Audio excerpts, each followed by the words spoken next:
तुमच्या आयुष्यातली सगळ्यात मोठी चूक कोणती बरं असं तुम्हाला वाटतं? लग्न केलं म्हणून चूक झाली. बर लग्नच करायचं नव्हतं मला. मी लय भोगली, लग्न करून बी भोगली. मला तर आई वडिलांची तर पण आनंद नव्हता, नवऱ्याची तर पण आनंद नव्हता. आई वडिलांची तर ना खूप खूप खूप गरीब होती. आम्हाला 4 दिवस जेवण मिळत नव्हतं. मग कुठं मी अजून मोठी होती का नाही, 10 वर्षातच माझं लग्न करून दिलं. मामाच्या मुलाला दिलं. सासू आमची वारली होती ना, मग त्यांना भाकरी करायला कोण नव्हते. त्यांचं घरदार काय बघितलं नाही, असं फुटपर्यंत नेऊन ठेवलं मला. मग मला फुटपर्यंत 3 लेकरं झाली. मला पाणी प्यायला तांबे पण नव्हतं त्यांच्याकडे.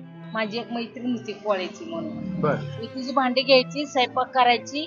मग आम्ही जेवल्यानंतर 4 जण मग तिचे भांडी तिला धुवून द्यायची. नवरा आमचा लय म्हणजे लय दारोडा, आता पण लय दारोडा. नंतर मग असं करता करता करता मग एक झोपडी घेतली आम्ही. पोरांसाठी मी कष्ट करते, जे म्हणन ते मी पोरांना नेऊन देते. म्हणजे आपला हाल झालाय तर पोरांचा हाल नको व्हायला. खरी गोष्ट खरी म्हणून मी गोष्ट 35 वर्ष झालं मी फळांचा धंदा करते. आता घरदार सगळं केलं. आतापर्यंत मला काही कमी पडून दिलं नाही मला परमेश्वराने. चांगली गोष्ट काहीच नाही.